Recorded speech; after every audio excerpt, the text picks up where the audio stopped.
ওসমান রাদিয়াল্লাহু তাআলা আনহুর নামে এখনও চালু আছে ব্যাংক অ্যাকাউন্ট।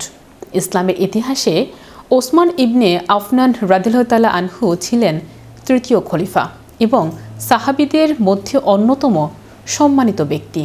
তার ব্যক্তিগত জীবন এবং শাসনকাল মুসলিম বিশ্বের জন্য এক অপূর্ব দৃষ্টান্ত। এ নিয়ে বিস্তারিত দেখুন ডেস্ক রিপোর্টে। ওসমান রাদিয়াল্লাহু তাআলা আনহুর নামে আজও চালু আছে ব্যাংক অ্যাকাউন্ট। ইসলামের ইতিহাসে উসমান ইবনে আফনান রাদিয়াল্লাহু তাআলা আনহু ছিলেন তৃতীয় খলিফা এবং সাহাবীদের মধ্যে অন্যতম সম্মানিত ব্যক্তি। তার ব্যক্তিগত জীবন এবং শাসনকাল মুসলিম বিশ্বের জন্য এক অপূর্ব দৃষ্টান্ত। উসমান রাদিয়াল্লাহু তাআলা আনহু ছিলেন একজন ধনী ব্যবসায়ী। তবে তার সম্পদের ব্যবস্থাপনা এবং মুসলিম সমাজের প্রতি উদারতা তাকে বিশেষ মর্যাদায় উন্নীত করেছে। সৌদি কর্তৃপক্ষ তার চিরন্তন সেই দানশীলতার প্রমাণস্বরূপ তার নামে এখনও একটি ব্যাংক অ্যাকাউন্ট চালু রেখেছে। উসমান রাদিয়াল্লাহু তাআলা আনহুর শাসনকাল ছিল ইসলামের প্রথম যুগ, যখন মদিনা ছিল ইসলামী সভ্যতার কেন্দ্র। তখন মুসলিম সম্প্রদায়ের জন্য পানির ব্যবস্থা করা একটি বড় চ্যালেঞ্জ হয়ে দাঁড়িয়েছিল, কারণ মদিনায় স্বাদু পানির উৎস ছিল অত্যন্ত সীমিত। সেখানে একটিমাত্র কূপ বীরে রুমা ছিল প্রধান পানির উৎস, যা একজন ইহুদির মালিকানায় ছিল। ওই ব্যক্তি উচ্চমূল্যে মুসলমানদের কাছে পানি বিক্রি করত, যা সাধারণ মানুষের জন্য খুবই কষ্টকর ছিল।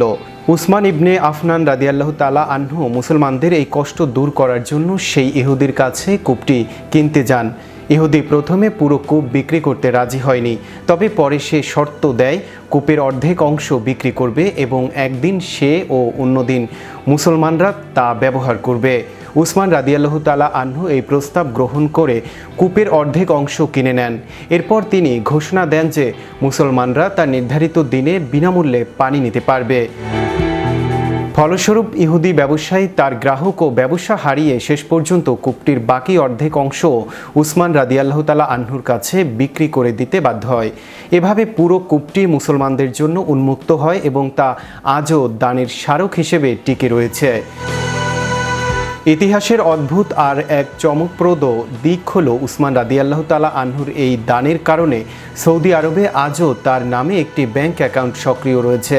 এই কূপটি আজও সৌদি আরবের মদিনা অঞ্চলে আছে এবং সৌদি সরকার এটি দেখাশোনা করে।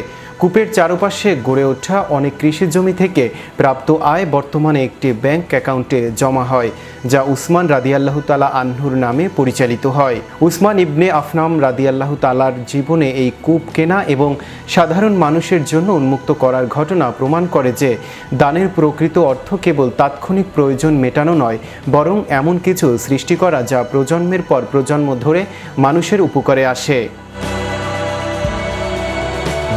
Riyad Sikder, channel Europe news desk.